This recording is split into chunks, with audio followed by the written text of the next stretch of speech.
Seja toda a gente bem-vinda ao É Apenas Fumaça, um programa Fumaça onde se fala sobre a sociedade com quem quer falar sobre ela. Eu sou o Ricardo Esteves Ribeiro.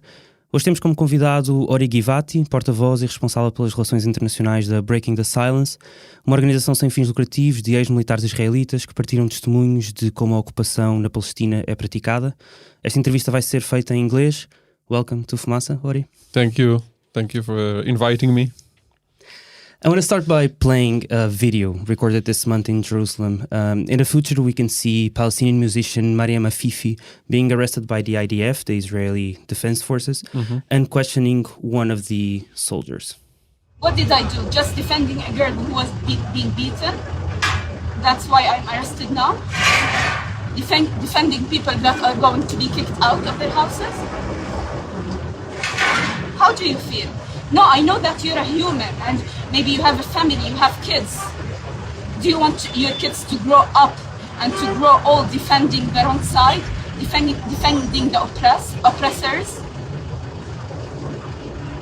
This is what you wanted to be when you were young, when you were a child, to be in their own side. This is what you wanted.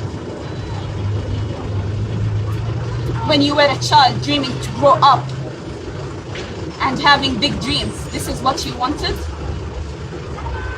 To be in the side of oppressors? What did you want to become when you were growing up? I grew up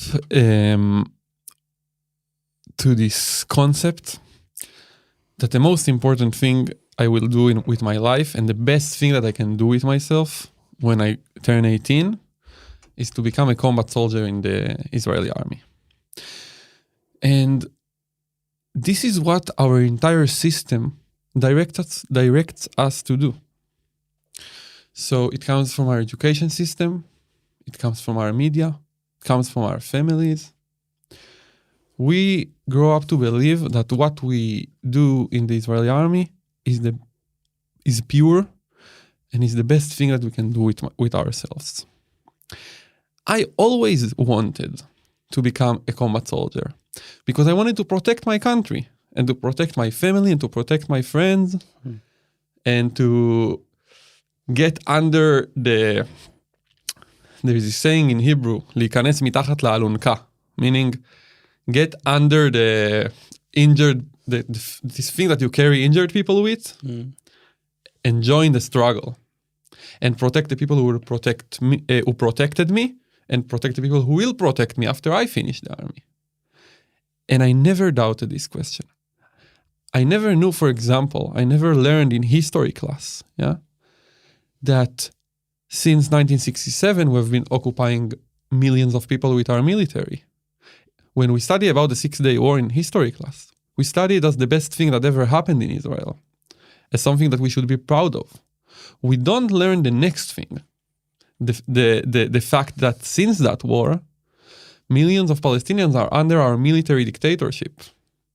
And so when you're a young Israeli, let's say in most cases, of course, always there will be the odds, but in most cases, you grow up wanting to become a combat soldier. And in 2010, when I joined the army, I was extremely motivated to be part of this.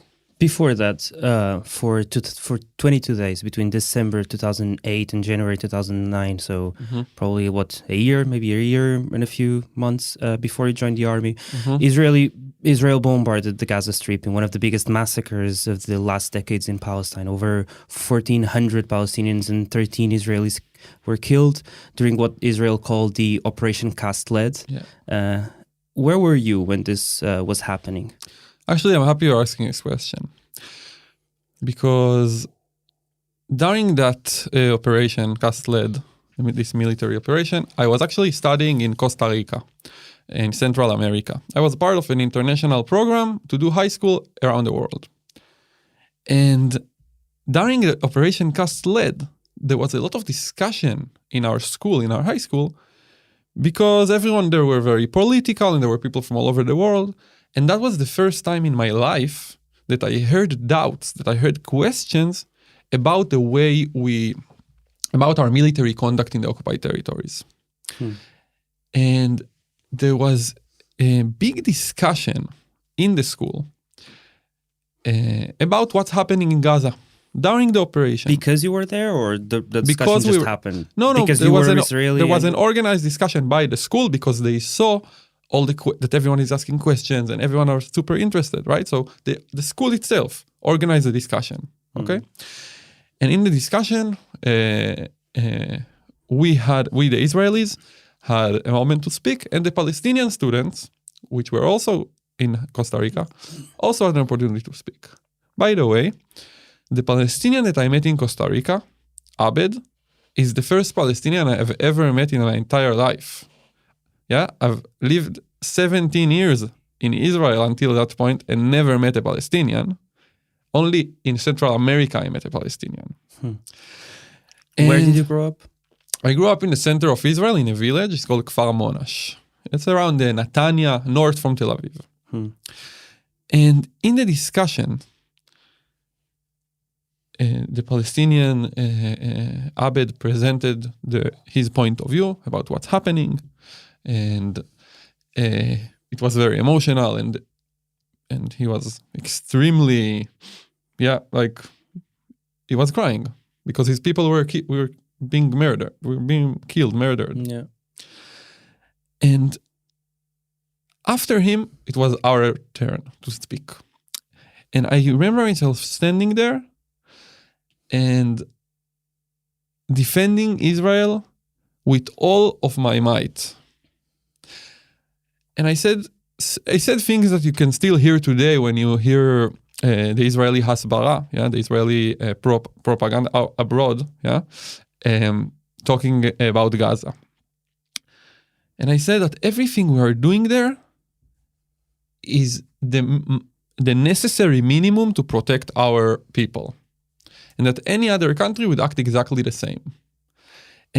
Which is exactly what Netanyahu is saying. Exactly what Netanyahu is saying. Definitely. This is what I used to say. There's this interview he did a few weeks back where he was interviewed by an American journalist, and he said exactly the same. Exactly what would you do if there were thousands of rockets in New York or Washington, right? Exactly. It's exactly what he says, and it's exactly what I said. Again, remember, I just spoke about my entire childhood believing that we are pure, right? And I have to tell you that after doing my military service, and after a few years later than that, right? So now I'm talking about 2015, 16, when I learned more, and I was way more interested, and I could finally think critically about what we're doing in the occupied territories, not only in Gaza, I understood that I lied to my friends in high school. And I actually told them that. I reached out to them to tell them that. I told them, look, what we are doing in the occupied territories, our military dictatorship over the Palestinian people, the strikes on Gaza, is not because of what I told you it is. I wouldn't say it's 100% completely not related to security. It's even bad to say that, because it's actually worse. That's the way we choose. That's the way we choose to fight. That's the way we choose to control. There are other ways to achieve security. We're going to talk about that. Talk about your experience during mandatory service, so from 2010 onwards. So can you repeat the question? Sorry. Talk about your experience during your mandatory service Of at course. the military. Okay, so I joined the army in 2010. I was a tank commander for the mandatory 3 years. In Israel, everyone must join the army. So conscription is 3 years? Is it 3 years? Today, it's 2 years and a half. When I served, it's 3 years. Okay. It usually starts around 18 years old, after right? high school, immediately after high school. I served from 2010 to 2013. And where were you assigned? yeah, so I was in my mandatory service. an instructor of how to become tank commanders. Okay, that was my main part in the army, in the mandatory service, and I did a week in Hebron. I did maybe 2 weekends around Gaza. In my mandatory service, I didn't serve a lot in the occupied territories, but it's important for me to say that in the army, there is a very big contrast between what you are trained to do to what you're actually doing. Okay? So tank commanders, when they finish their training, they go to operate in the occupied territories. Okay? They go to do checkpoints and invade homes and patrol the streets. Okay? And artillery officers also, and infantry also. Okay? So there is a contrast between what you're trained to do and what you're actually doing. And I would take you a few years later to when I actually did a 3-week service in the occupied territories in reserves duty. Right after the conscription, after the mandatory service. So reserves, exactly. So reserves duty is in Israel, after you finish your mandatory service, not all soldiers, but some of the soldiers, until they are 40, have to go back to the army for a few days every year. To help, to cover for other soldiers who, for many different reasons. And it was in 2016, 3 years after I already finished my mandatory service, that I was called on reserves duty into the occupied territories around the city of Cresci. And in these 3 weeks, I took part. And that's in the West Bank, so like in the north of the West Bank. In the north, definitely. In the north of West Bank, around the village of Azun, that's the area. It's a city that is actually surrounded by the wall that Israel started constructing after 2002, right? Yes. So it's like right there in the border of West Bank and what Israel calls the state. Yes, right there. And in these 3 weeks, I took part in a variety of the missions that are done daily in the occupied territories by us. Okay, so checkpoints, invasions to villages, patrols, car patrols, walking patrols around Palestinian villages, and so forth. And it was actually after this reserves duty that I reached like a tipping point, that I decided, of course, it wasn't the only thing, right? It's a process, but it was the tipping point for me that I decided that I can't go on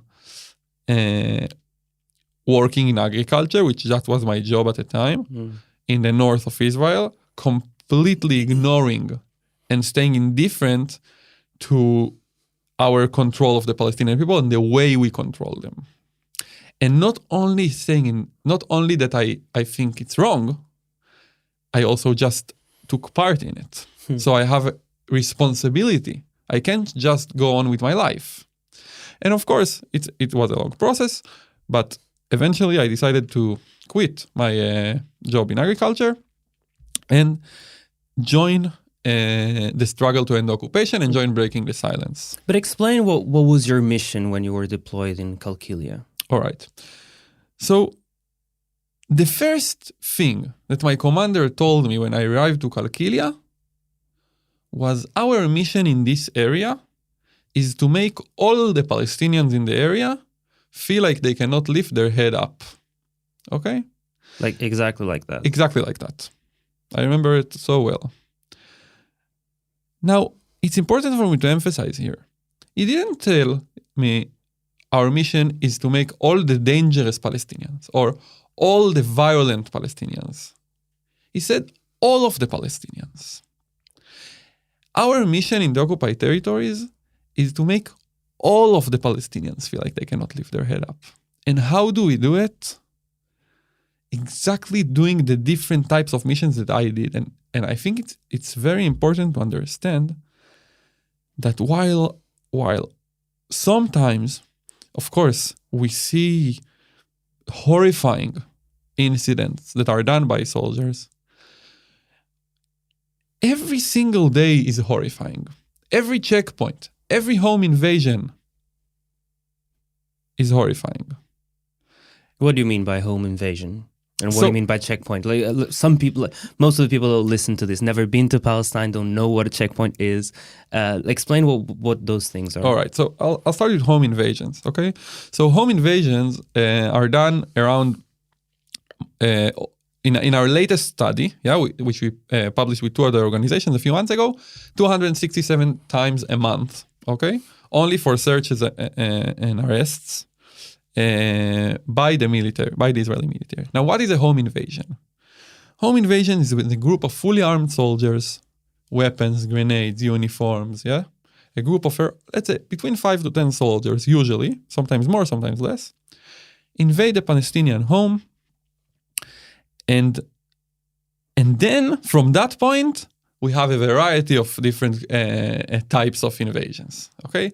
So it can be for arrests, and some people deserve to be arrested, okay? I'm not saying some people deserve to be arrested, but the vast majority of home invasions are not to arrest people. They are done, for example, for training.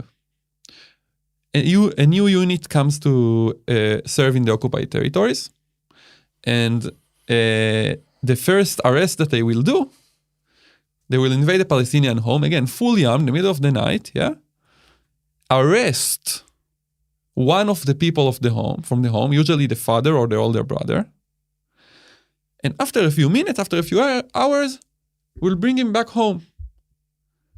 Why? Because it's a mission called a mock arrest.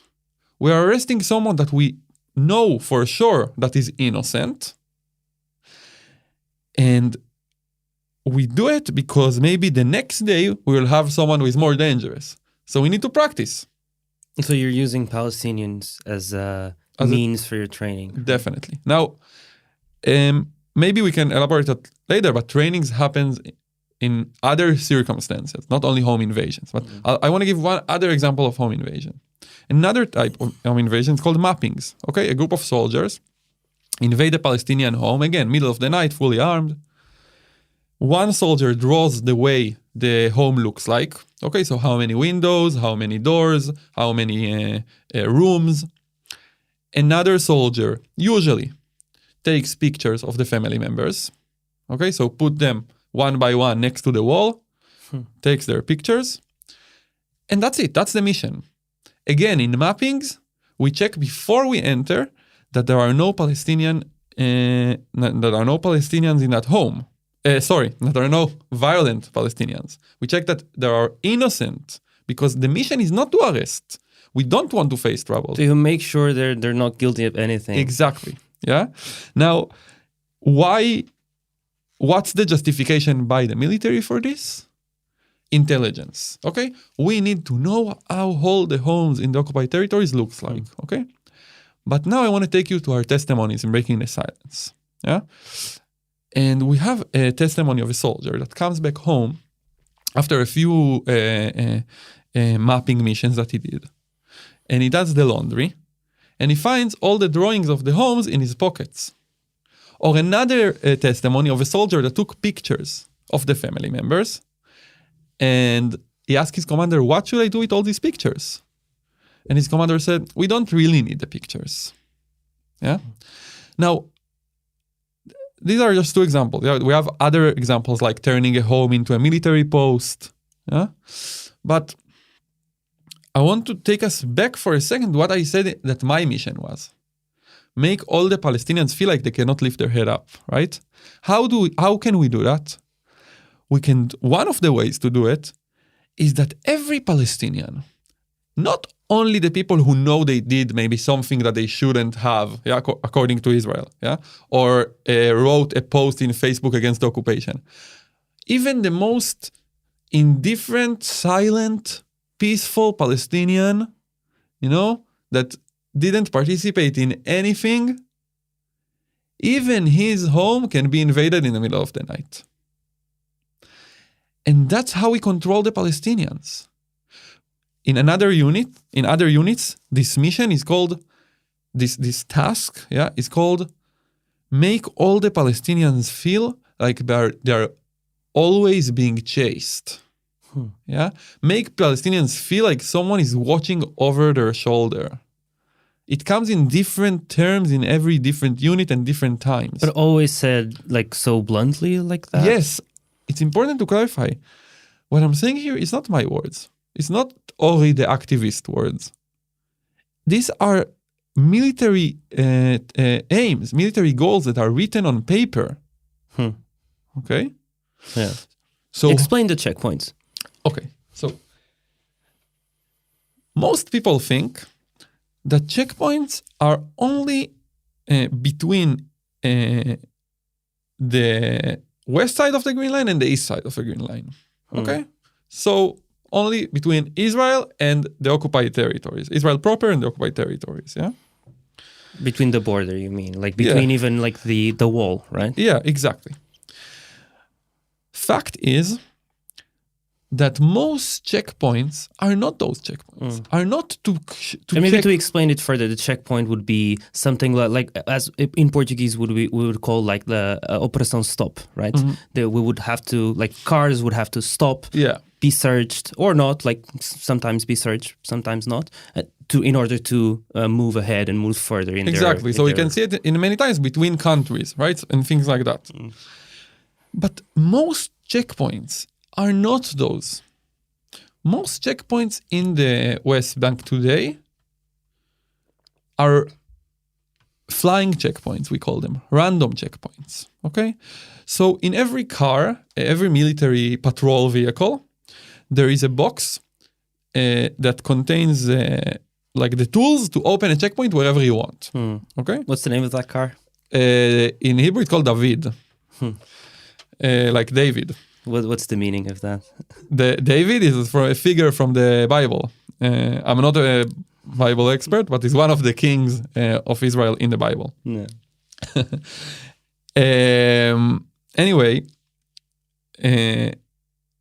so in this box there is all the tools we need to open a checkpoint. Now, I think the best way to describe checkpoints is through one of my experiences. So in 2016, my commander asks me, tells me that we have an opportunity today. We are joined by a border police unit, and we will go and open a checkpoint together between two Palestinian villages. Okay? So the aim was to show Palestinian drug traffickers that were also there. That's exactly what I was told. Okay? How will we show them we're there? We open a checkpoint in the middle of the night. Yeah? So we drive to that point. We open the checkpoint quickly with the spikes and the stop signs and stuff like that. And it was completely dark. Okay? There was no moon. There were no traffic lights. And I remember myself standing there. And this big truck comes. And the border police soldiers talk to the driver, check the truck. Okay, now it wasn't our mission.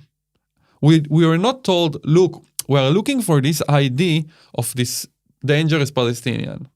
We weren't told anything. We were told open a checkpoint to show them we are there. Okay, that's the mission. So they check the truck, even though it wasn't a part of the mission. The truck goes. Another car comes. There were a few young people in this car. We take them out of the car. Again, people check their car. And I remember myself standing there in the middle of the night. I can't see anything, okay? I'm scared that someone will run me over, not intentionally, just because no one can see me. That's the situation. And I'm thinking to myself about my childhood and the way I was raised and everything I was told about the military. And I'm standing there between two Palestinian villages. Okay, so I'm not on the way to Israel. I'm not even on the way to a settlement. Yeah, a settlement is where Israelis go to live in the West Bank. And I'm thinking to myself, how is what I'm doing now related to the security of my family or my friends? Journalist Ben Henrenreich, he writes his book, The Way to the Spring, Life and Death in Palestine. And he writes, the prime purpose of the occupation was not to take land or push people from their homes. It did that too, of course, and effectively, but overall, with its checkpoints and its walls and its prisons and its permits, it functioned as a giant humiliation machine, a complex and sophisticated mechanism for the production of human despair. Interesting. I didn't read it. It sounds really interesting. Look. At what point did you start doubting the military service? Look, it's hard to put a finger on it, okay? But I will give you one of the most important moments of my life, and that was actually in mandatory service, okay? Before I had the 3-week experience, right? The 3-week service in the occupied territories. So 2010 to 2013. Yeah, so now I'm talking about 2012. In 2012, there was another operation in Gaza, a pillar of defense. And I remember myself, we were stationed with our tanks right on the border of Gaza. And a lot of people came there, a lot of soldiers from different units and reserves duty. And it was hundreds of soldiers around us and dozens of military vehicles, tanks, APCs, and so forth. And I was walking around this area where we were like getting ready to invade Gaza. And I saw a group of soldiers, reserves duty soldiers, talking about how they are so excited to go in and kill Arabs. That's what they said, okay? And I saw this and I was quite shocked because I asked myself, why would someone want to kill people? Like what? Why? What make them say that? And by the end of this week, we didn't invade Gaza eventually. The ground invasion was cancelled, but the airstrike, of course, happened. Yeah, but just the ground invasion was cancelled. And then I thought to myself, after the week ended, and it was the scariest week of my life, okay? By far. Like rockets falling next to me, like people, like everything around us is war. Yeah, we need to hide from rockets every 5 minutes. That's the level, okay? And I remember myself after this week, and I was thinking to myself, I actually was also very motivated to invade Gaza. I was so shocked by this group of reserves duty soldiers talking about how they want to kill Arabs, but I also wanted to participate in the war. And it was a very hard realization for me. And I started thinking to myself, what events during my life made me so eager, so motivated to participate in a war? Because I'm not a violent person, I never hit a human being in my life. So why should I want to participate in a war? What happened? Who was it? What system was working on me so hard? And this was the first moment that I started really thinking critically about what's happening. And it was 1 year left to my mandatory service, and I finished my mandatory service, and then I went to work in agriculture, and I read and I learned. It's a long process, but I can definitely say that the first major turning point was that week, even though it didn't lead me to very big decisions at that time. And so why then did you come back, right? Because you were then 3 years afterwards, you were called as a reserve duty. Why did you go back? Look, the forces that are working on us to comply, and again, they start from the moment we are born, and also all the time, also now, are so strong. They are so strong. They are my justification for going to serve in the occupied territories in 2016 was I don't want to let down my friends. I don't want to be seen as someone who is ditching his friends in the fight, right? You don't want to leave your friends behind. This was my justification back then. And it's not the only thing, right? The social pressure, the fact that it's actually not doing that is going against every single thing in your upbringing. And it's a hard decision. Did you ever feel like you were the the good soldier when compared to those soldiers who wanted to kill Arabs, quote unquote? Of course. This notion of being the good soldier, of saying, I want to participate, I want to take part in the occupation as a soldier because I can improve the occupation, is a very common notion in Israel. Okay, for people who say that they are against the occupation. Yeah. Now, I want to give you an example from my experience. So again, reserves duty 2016. I'm called by my commander. He tells me another unit captured 4 Palestinians, and that these Palestinians were in a place they shouldn't have been. That's what I'm told. Okay, and they are now coming to our base, and you need to guard them. And I am super excited at that point, because I always wanted to be the person who is directly responsible for interactions with Palestinians. So these 4 Palestinians arrived to our base, handcuffed, blindfolded. We put them in 4 chairs in front of the fence of the base. Now, important to... The base meaning not a jail. Exactly, that's the next thing. It's not a jail, it's not a detention center. It's not a place where people are supposed to be held. Around them, soldiers are in their pajamas. Okay, that's the level. I'm in my uniform because I have a task, right? So I need to be with my uniform and with my weapon, and I'm standing next to them, and I'm starting to think, how can I improve the situation? Because it doesn't look like a good situation. And I ask them if they want to listen to music. And they say no. And I ask them if they want to eat something. And they say no. And I ran out of ideas. And I'm standing there, 4 Palestinians, handcuffed, blindfolded, in the middle of the base. They didn't want to listen to music or eat something, which to me seemed like amazing ideas at the time. Yeah. Now when I look back, I do think it's ridiculous. But as a soldier, that's the way you think. Okay. And I'm standing there disappointed that I couldn't change the situation, that I couldn't improve the occupation.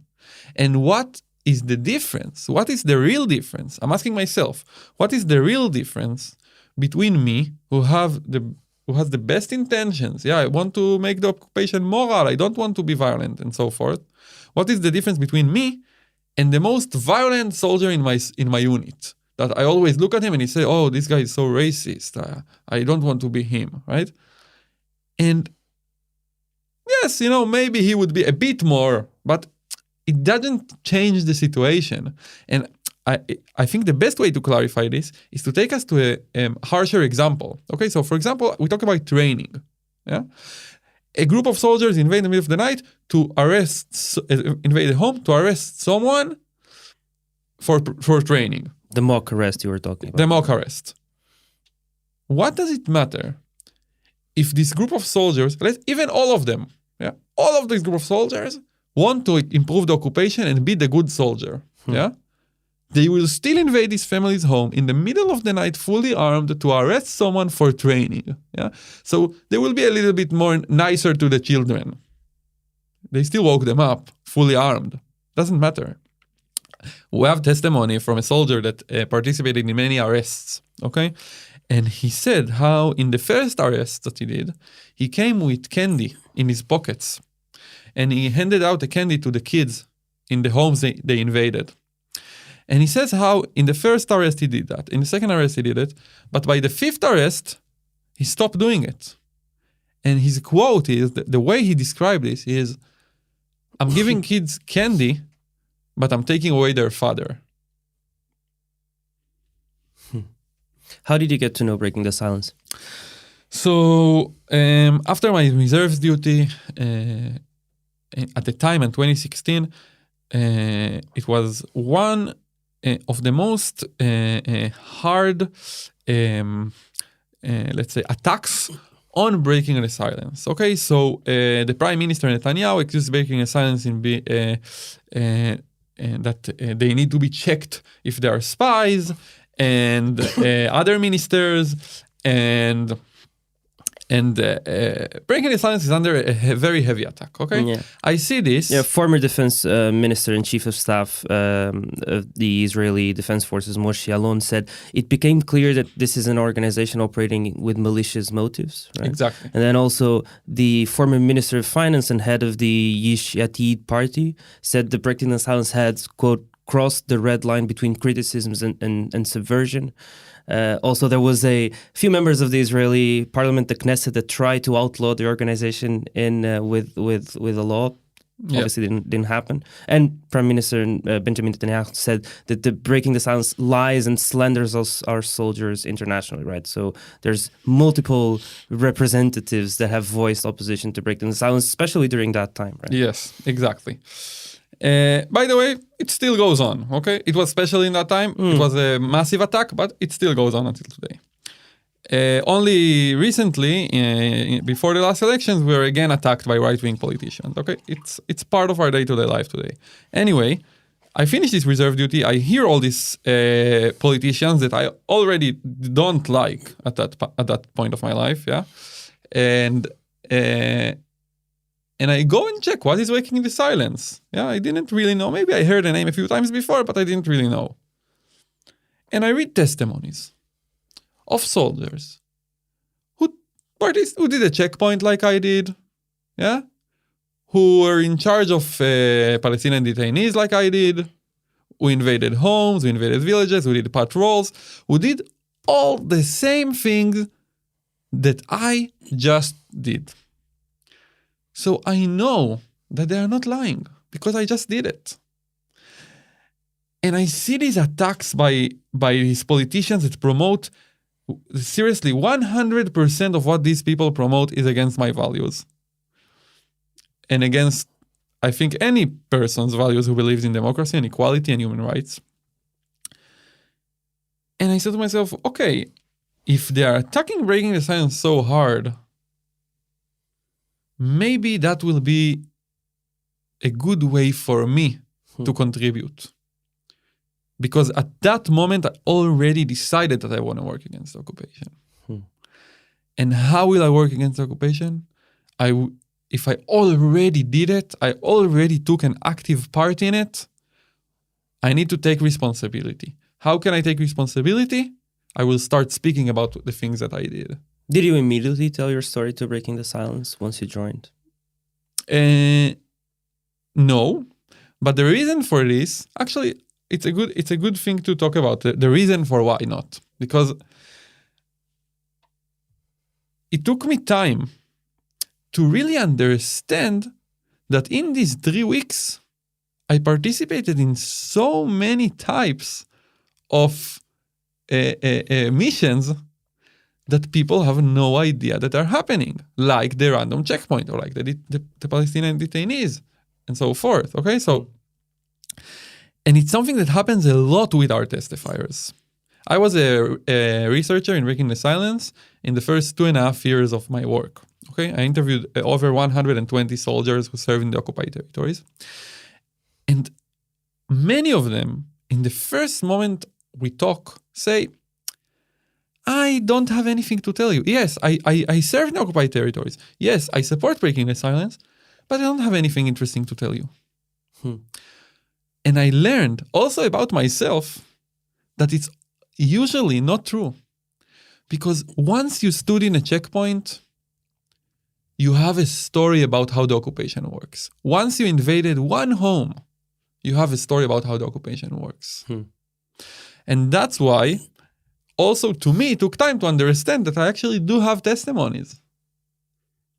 I do have testimonies from the most routine missions that are done every single day in the occupied territories. And then I gave my testimony to Breaking the Silence after I already was a part. Talk about the process of collecting and reviewing the testimonies.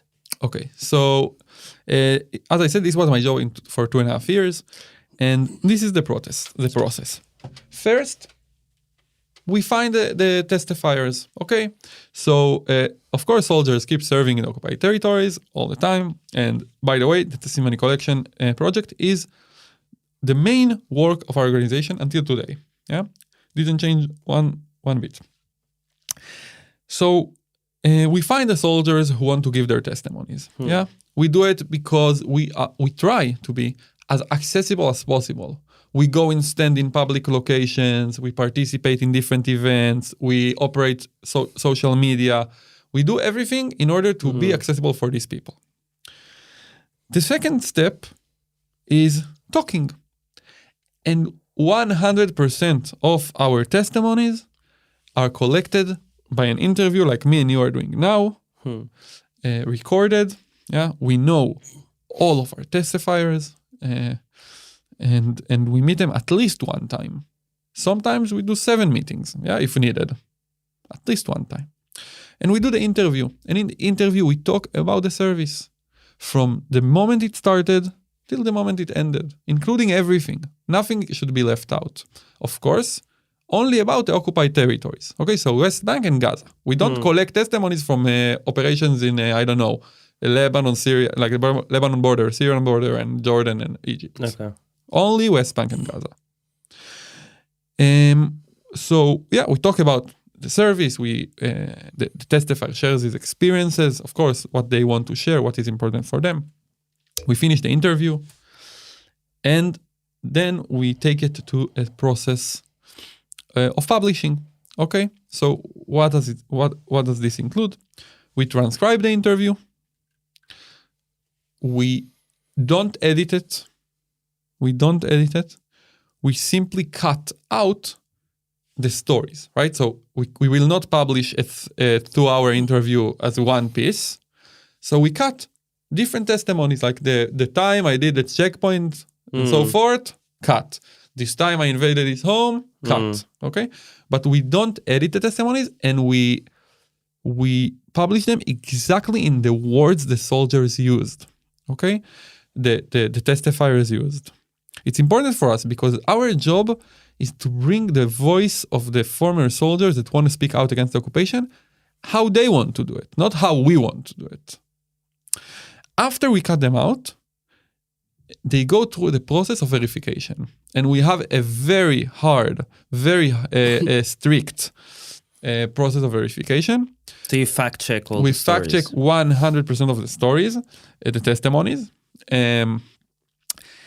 And I will tell you that about, I would say, 50% of testimonies we receive are not published because we can't verify them. It's not because,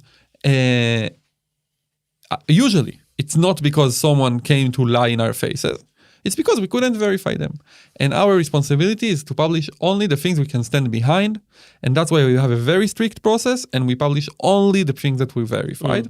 And then, after the verification, we go to the military censorship. Yeah, it's a law in Israel. We don't want to break the law. And it's a law of that every single thing that's published about the army needs to go through military censorship. So there's state-legislated censorship in Israel. Yes. And we obey that law. And I have to say that so far, we didn't really face trouble on that end. We were not censored, barely censored. And I think that's because, actually, it connects to what I said earlier. We're talking about everyday life in the occupied territories. You cannot censor that. Although in 2019, around 200 articles were banned by the Israeli military censorship by media outlets. Almost 2,000 were partially redacted. Do you feel like Breaking the Silence is the result of guilt and shame from former soldiers more than it is an actual political intervention to oppose the occupation? Yeah. Look, no. My answer is no. And first of all, we have over 1,200 people that testified for breaking the silence. Okay? And every single person addresses this issue completely differently. Okay? And yes, I'm not telling you we don't. I have shame that I participated in the occupation. Of course, I have guilt, a lot of guilt. But my actions and my activities and taking responsibility, I feel, is the best thing I can do to actually take responsibility for what I did and act. And doing that, I am doing that from extremely dedicated motivation to actually create change. And this is why I'm sitting with you here. I wouldn't be sitting with you here if I had shame, or only had shame. Yeah. And I feel that we are actually successful doing that. Okay. Of course, the occupation is still here, but and it's deteriorating. Yeah. But I feel and I know that with every new person that we talk to and every new media outlet that we spoke to, we are actually promoting change. Yeah. And do you feel like the organization is a byproduct of Orientalism, as Professor Edward Said put it, so resulting from the fact that only Israeli voices, even when describing the occupation on the ground, are credible internationally, as opposed to Palestinian voices? I definitely think that we have a big problem in the fact that Palestinian voices are not taken seriously enough. I agree with that completely.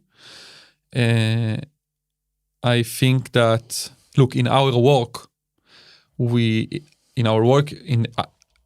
wish there was also a Palestinian sitting with me here, okay? In our work in the occupied territories, when we are there, in our tours, in our lectures, in our activities, we have Palestinians that work with us. In Hebron, there is an organization called Youth Against Settlements. In the South Hebron Hills, we work with a variety of activists, Palestinian activists, and it's a very important part of our work. We try to do it as much as we can. Our mandate, and it's an advantage, it's a disadvantage, right? We are soldiers who break their silence. So a Palestinian, even if they wanted to be part of this organization, it's problematic, right?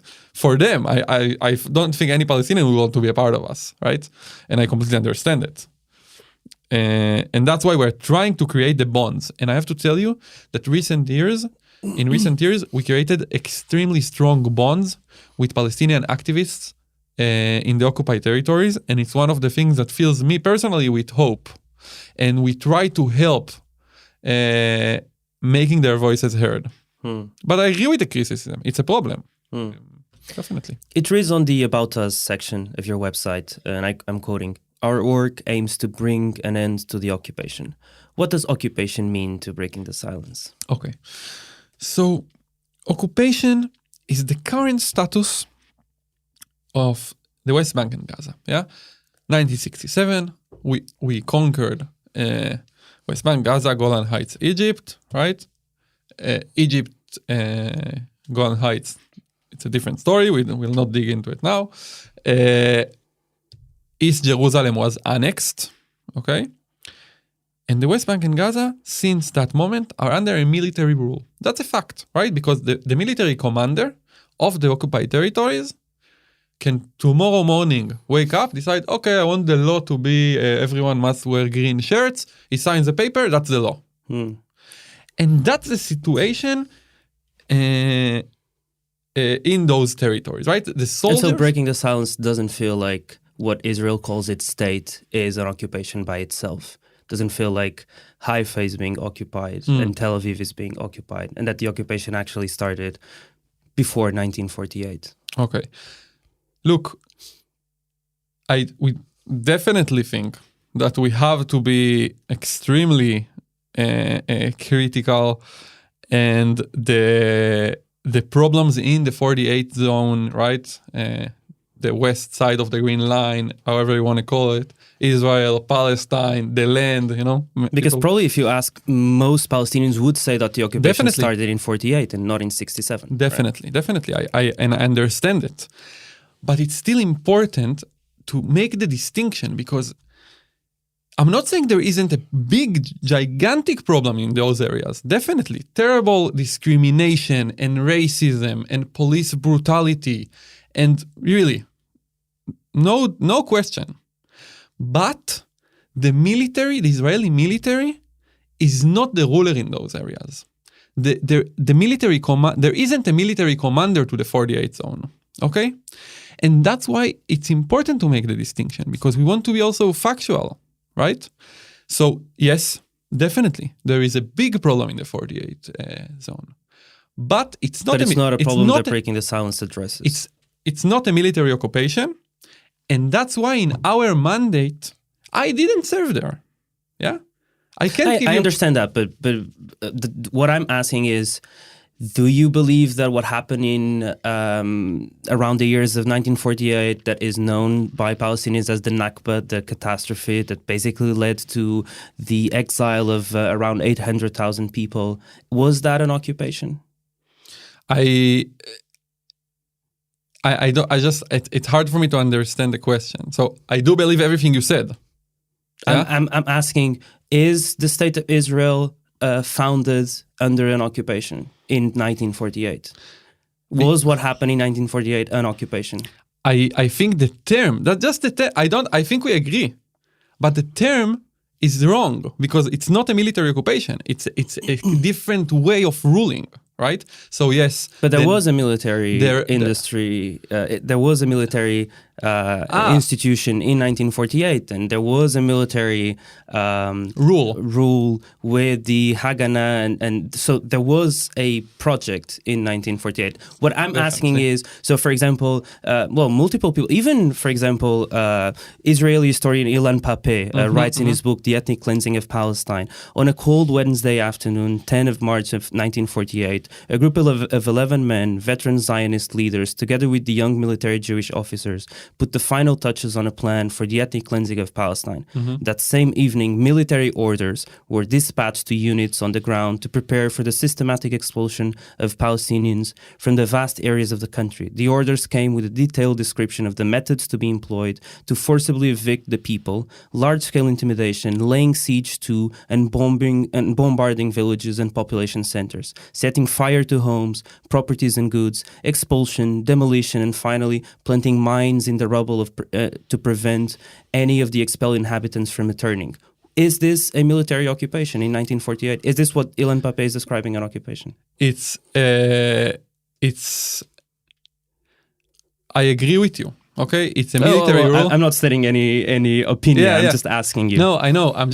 The only thing it's important for me to clarify here.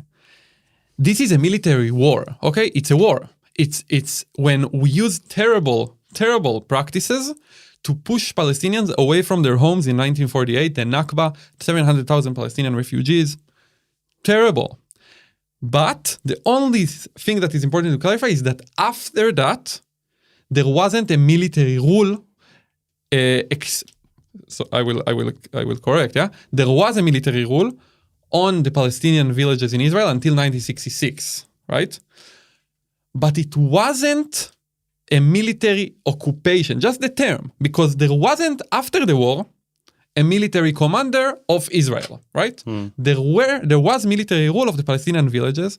I agree, no question, yeah, that the 48 war included atrocities, ethnic cleansing, pushing Palestinians away from their homes. Definitely. Could there be a state of Israel without an ethnic cleansing of Palestinians? Could there be a state of Israel without ethnic cleansing of Palestinians? It's a good question, because what we see now in the occupied territories, for example, let's take an example. Okay, South Hebron Hills. We see a place where we are enforcing a policy that is meant to push Palestinians away from the villages that they grew up in and lived in for hundreds of years, back into not back, sorry, push them away into the big Palestinian cities. What we see now is a process of forcible transfer, of displacement, and fragmenting the West Bank into different parts, which is definitely a process of trying to push people away from their homes, And I do think, on the other hand, that it's possible to. I think that we can live together. But that was not a question. My question is, could there be a state in 1948 without the expulsion and the ethnic cleansing of Palestinians? Okay. I think the clear answer is no, because the state of Israel, as they wanted to found it at the time, was with a Jewish majority. Right? So can I assume that breaking the silence is anti-Zionist? I think that the question of Zionism is actually, it's just not relevant anymore, as the way I see it. Okay, because what was that? What is Zionism? Right? Zionism was this wish by Jews in the beginning of the 19th century, the end of 19th century, the beginning of 20th century, to found this. The Israeli state, the Jewish state in Israel, right? That was Zionism. By the way, in the beginning of Zionism, a lot of the claims were that we want to have equality. We don't want to push, some of them said, we don't want to push the Palestinians away. We can live together. There were different statements about that, right? But Zionism ended when Israel was founded, right? They made their mission. They created a state of Israel with a Jewish majority. Now, we are in a completely different phase. But being anti-Zionist, isn't it being against what happened in 1948? So, being against the legitimacy of Israel starting a state that would be, in your words, created only with ethnic cleansing? Because, I mean, you can be neutral on that, right? But you can also take a stance on being Zionist or being anti-Zionist. And there is legitimate criticism from the Palestinian left against breaking the silence because it never said that it was anti-Zionist, right? Definitely. And for example, Desmond Tutu, the South African Nobel Peace Prize winner, he says, if you are neutral in situation of injustice, you have chosen the side of the oppressor. Definitely. Are you being neutral in terms of being Zionist or not? I think that what we are about this question is not. I definitely think that we are not neutral, right? Because of what we're doing, right? I think the question of what happened in 48, the Nakba, the Palestinians, the claim that the wish of the right of return, all of these things are definitely things we should address and talk about and start talking about, because right now it's completely censored, right, in Israel. And I think that our actions are not neutral. I definitely don't see myself and Breaking the Silence as a neutral organization.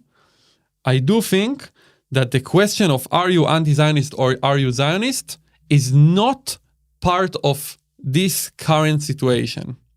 And when we understand that we need to address all the different things, all the human rights violations, that we are responsible for and that I took part in since 1967, and of course that we need also to address things that happened before, but it's just not my mandate, right? I'm a human rights organization. I choose what I focus on. I didn't serve in 48. I didn't serve in 65 in the military rule. So I don't feel like it's my mandate to decide or to talk about exactly what happened at that point, because I didn't serve there. And we try to really focus on what we did. We don't want to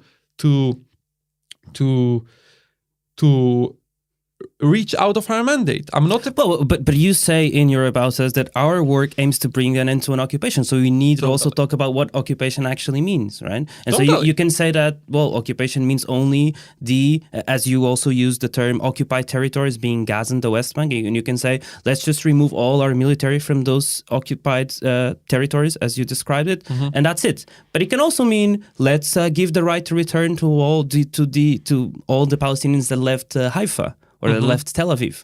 Do you believe in the right to return of Palestinians who were living in those villages and had to leave in 48? I definitely believe that the question of the right of return should be answered. From what I know, from what I read, I never dealt with it, right? I know what I did. I am talking about what I did. But from what we all know, what we all read, the way to address this specific question is starting by recognizing the problem. And I definitely think we should recognize the problem. And then in the realistic solution of that, whether all of them will return or they will not return and so forth, this is something that is not my place. But to address and to recognize that there is a problem here, I definitely agree. Do you support the international movement to boycott, sanction, and disinvest in Israel? Yeah, the BDS. So, look. I'm an Israeli, yeah? I live in Israel, I buy in Israel, I eat in Israel. So it's quite problematic for me to say I am part of the BDS movement, right? I can't be, right? I used to be a soldier. It's quite late for that. But I do think that the BDS movement is extremely legitimate, is extremely important, and the boycotting as a way of nonviolent resistance is an important and significant tool to achieve change. Boycotting Israel for the actions that we see in the occupied territories is a way to express your disagreement, your own political beliefs, and I think that anyone who chooses that is a good activist. Let's talk about what happened this month. Early this month, news about the neighborhood of Sheikh Jarrah started making headlines in Western media outlets, including here in Portugal. Explain what happened. Okay. So before that, I will talk about it, no problem. I just want to put a disclaimer. I didn't serve there, and so it's important. And we don't have a lot of testimonies from there, okay? Sheikh Jarrah is a neighborhood in East Jerusalem that Jewish people had their properties there before 1948, okay? And again, it's a long process, right? But after 48, Jordan ruled there. Jewish people, Palestinians moved into those homes that used to be owned by Jews. By the way, Palestinians who used to live inside 48, okay? So in Musrara neighborhood in Jerusalem, and some of them also in other cities, right? Yafo, Haifa, and so forth. And these Palestinians live there. And now, and I'm not an legal expert, okay? So I don't want to dig into the deep details, okay? But now what's happening is that Israel, allow Jews, Israelis, to claim back those properties. So what actually happens there now is that we are taking Palestinians away from their homes, their families lived in their whole lives, yeah? And putting back in them Israelis, okay?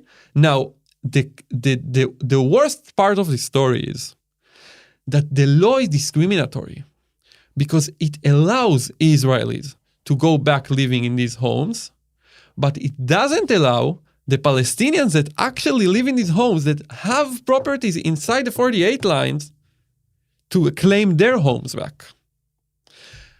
I think what's happening there is one of the most important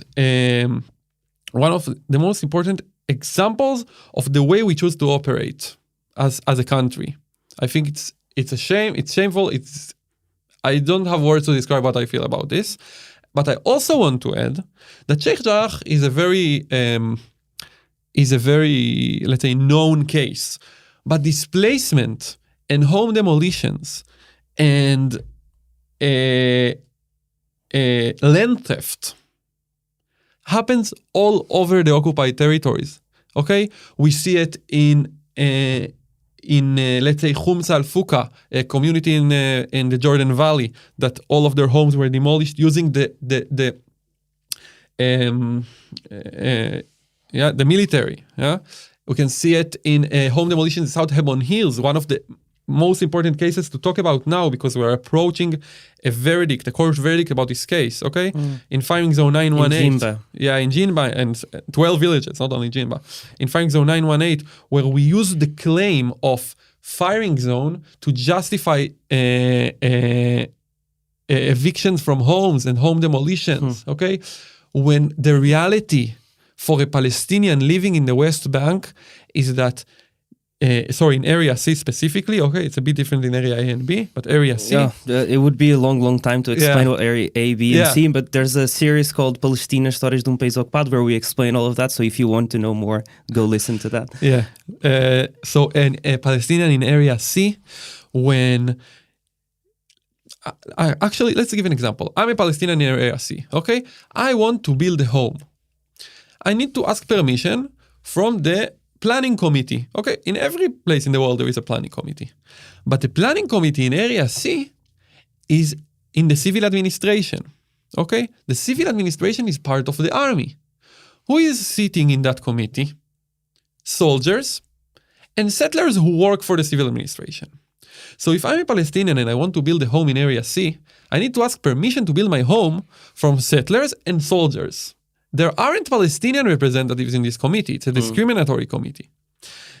Reality is that Palestinians in Area C almost never get the permission to build.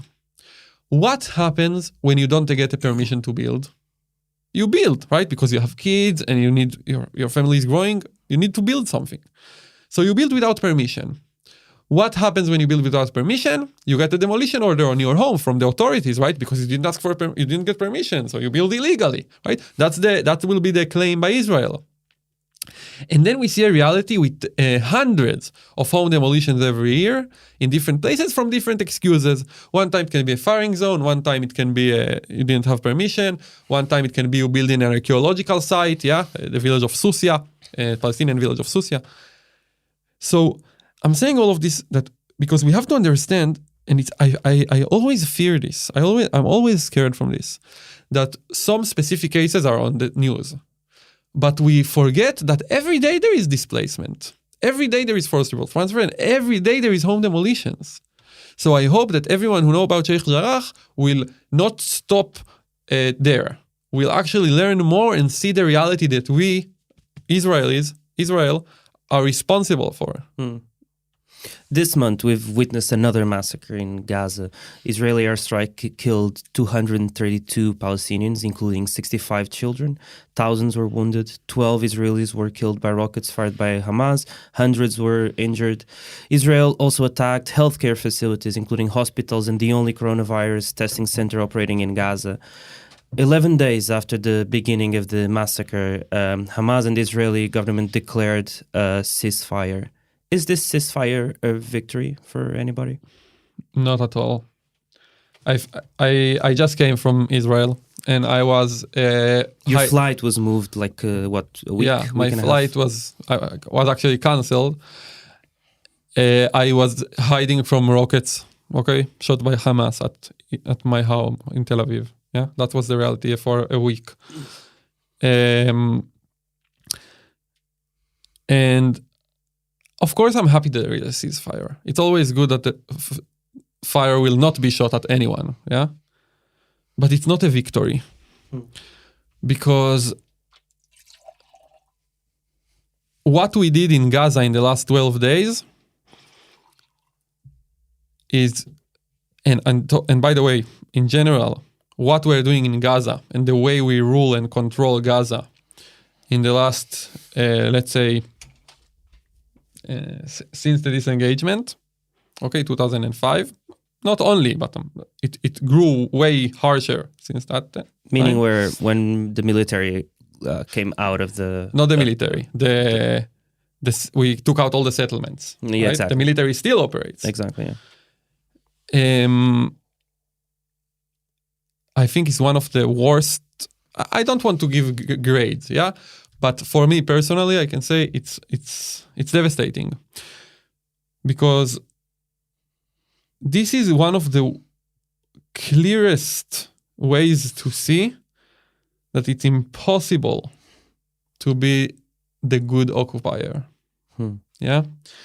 When we see, look at the claims, right? Look at the claims by my country. We don't have any choice, right? Hamas is firing at innocent people, right? And Hamas is firing on innocent people. Definitely. Is firing rockets on innocent people. No question. But have a look on what we're doing. Yeah? We killed, as you said, 65 children in 12 days of a military operation. Everything you mentioned, right? Demolished buildings and all with the excuse that that's the minimum necessary, right? The minimum necessary to fight Hamas. We are trying to be surgical. Yeah, that's one of the ways that we described. We're trying to, we have extremely advanced technologies that can be very surgical, and we try to hit the target as well as we can, right? But look at the reality. Look at the results, right?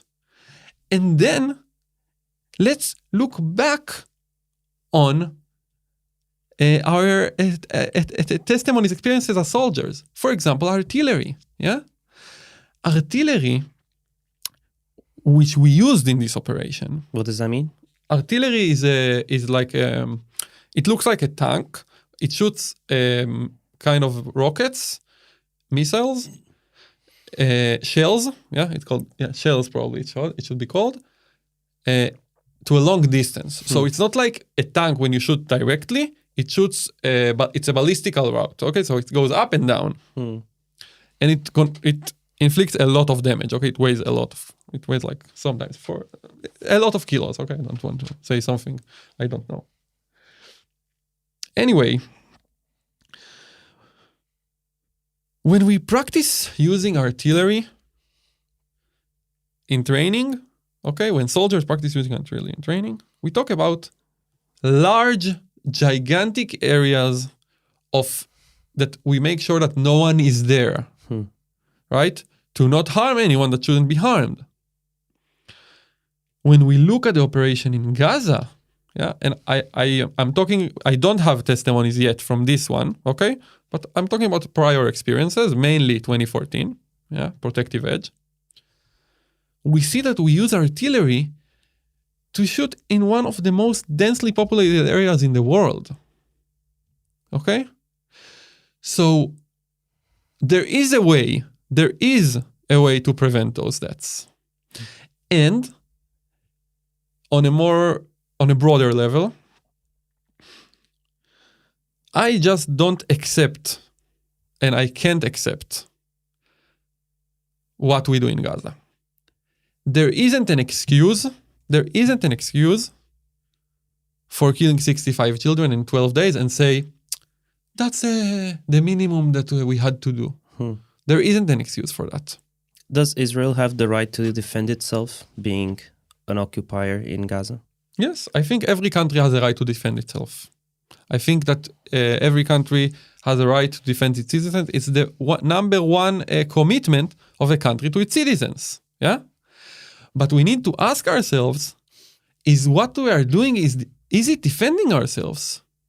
Because what we are doing in the West Bank and Gaza is defending the occupation, defending the mission to occupy the Palestinians, defending the messianic aim to live in the whole of Israel, defending violent settlers. And when this is what we are doing, of course it's not legitimate. Every country has the right to defend itself, but we are just not defending ourselves. And do Palestinians have the right to use violence in order to fight back against the occupation? Look, I think that I am against violent resistance. I don't think violent resistance is a good way. That's what I think. I think that Palestinians who see soldiers invade their homes with weapons, I understand definitely why some Palestinians choose that path, but I don't think it's the right way. But is it legitimate?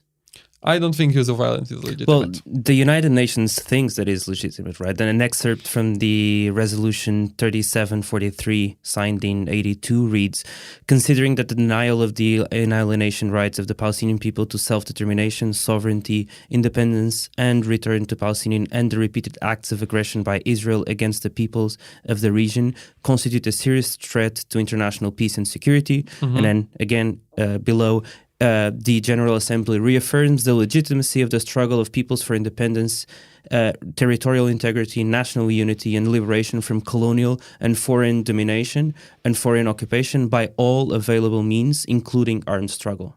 Okay. And if we think, for example, of what happened in South Africa, or even what happened in the end of the Portuguese Empire in the ex-colonies, right? In Guinea-Bissau and in Mozambique and Angola, there was, maybe you can argue, a need for violence in order to fight back against the occupation and colonialism, right? I understand.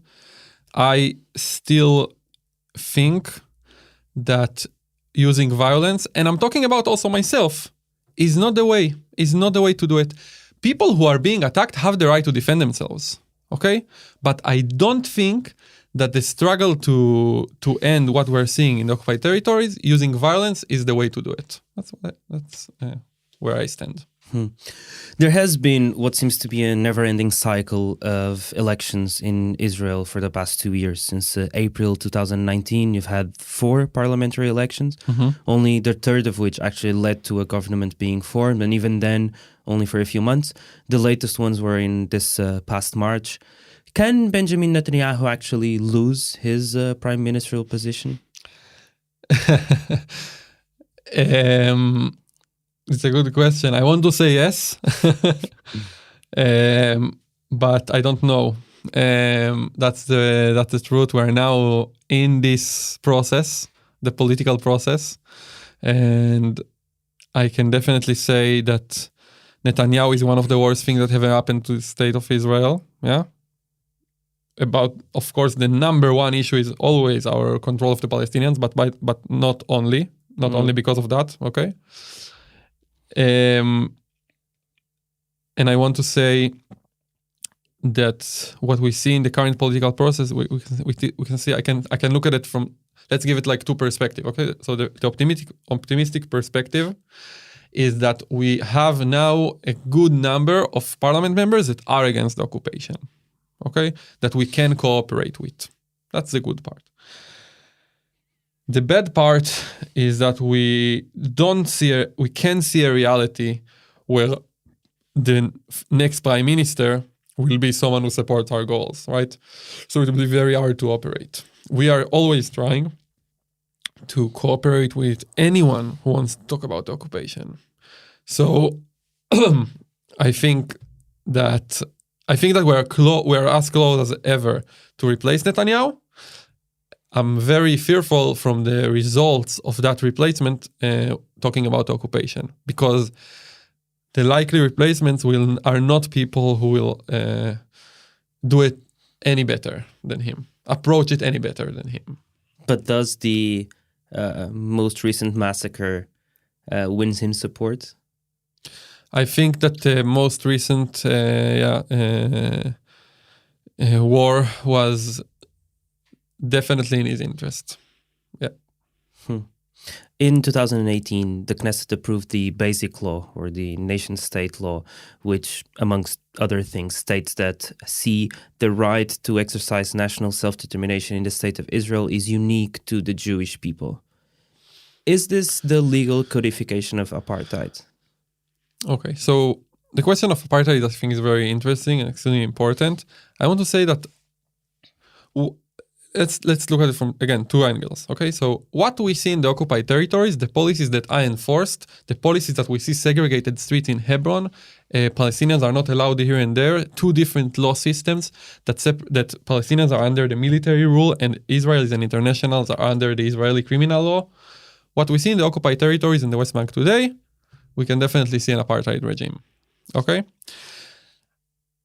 The question that you asked is really, I don't know, because it's not I'm not a lawyer, okay? And it's really a legal question. But I do think it's important to ask ourselves if what we see in the occupied territories is apartheid, can we really say that some places in Israel is apartheid and some places aren't? And that's a question I don't have the answer to, but I want to raise here. I don't know. Thank you so much. You're welcome. Thank you for having me. It's really a pleasure. It was really interesting to talk to you. Esta entrevista foi preparada por mim, Ricardo Seves Ribeiro, o Nuno Viegas fez a edição, o Bernardo Afonso tratou do som, a fotografia da Joana Batista, fazem ainda parte da equipa Fumaça, Danilo Tomás, Margarida David Cardoso, Maria Almeida, Pedro Miguel Santos, Fia Rocha e Tomás Pinho.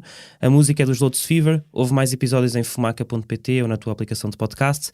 Queremos fazer do Fumaça o primeiro projeto de jornalismo português totalmente financiado pelas pessoas. Se 20% das pessoas que ouviram esta entrevista se juntassem à nossa comunidade, seríamos 100% sustentáveis até ao final do ano. Considera fazer uma contribuição mensal recorrente em fumaca.pt/contribuir. Até já.